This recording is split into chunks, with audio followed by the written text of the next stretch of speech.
So just to touch a little bit about theory, and many of you that are practitioners in the retail industry might think to yourself, well, what's theory got to do with the work that we do?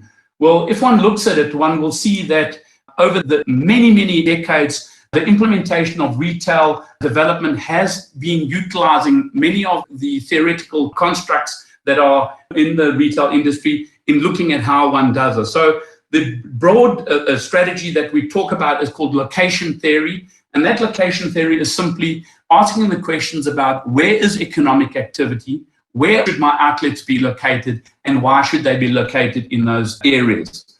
Now, central place theory says that you have a central place where you open up your retail outlet, and that is serviced by central places in the network. And those central places, which is where your origins or your demand is coming from, has got a particular purchasing power, there are particular expenditure patterns, and there is a reasonable level of accessibility. Now, from the concept of central place theory was the concept of spatial rationality.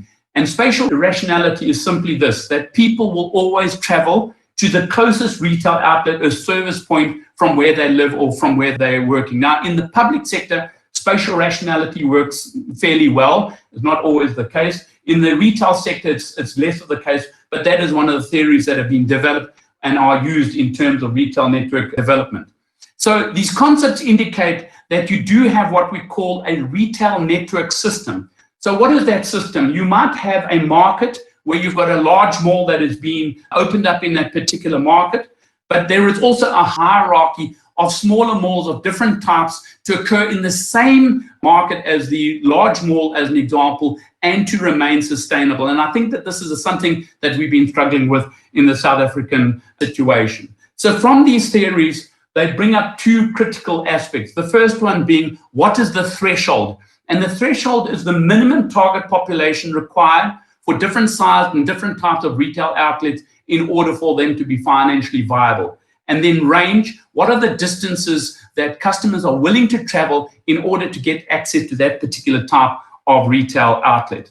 Another theory that has come forward, and some of you might be aware of this theory, is the spatial interaction theory and the work that was done by Huff, where he really says that one has to look at the probability of an individual shopping at a particular shopping center. And this is very much about the attractiveness of those particular sites. So people, when they go out and make a decision about going to a particular retail outlet, they look at the attractiveness of malls or retail outlets and make a decision as to which one they're going to go to.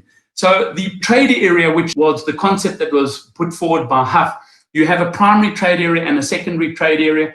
What's very important to emphasize is that the primary trade area is normally the area that you require in order for a retail outlet to be financially viable. But the secondary trade area, which is a marginal increase in the area, is the size of the area that you require in order for that retail outlet to be profitable. So this is quite an important aspect to be thinking about. Finally, just to talk a little bit about spatial competition theory, which is brought to us by Poteling. And that really says is that all retailers want to be located in the center of their market. But the problem being is other retailers also want to be in the center of the market, so they're clustered together. And when they're clustered together, then there is the sharing of those particular markets as an example. So this is why clustering as an example is a valuable approach, especially, for example, in the motor industry example, and to some extent in some of the other sectors as well. But where you have a retailer opening up very close to another retail outlet of the same brand, then this will bring about a negative aspect, and that could be considered to be cannibalization.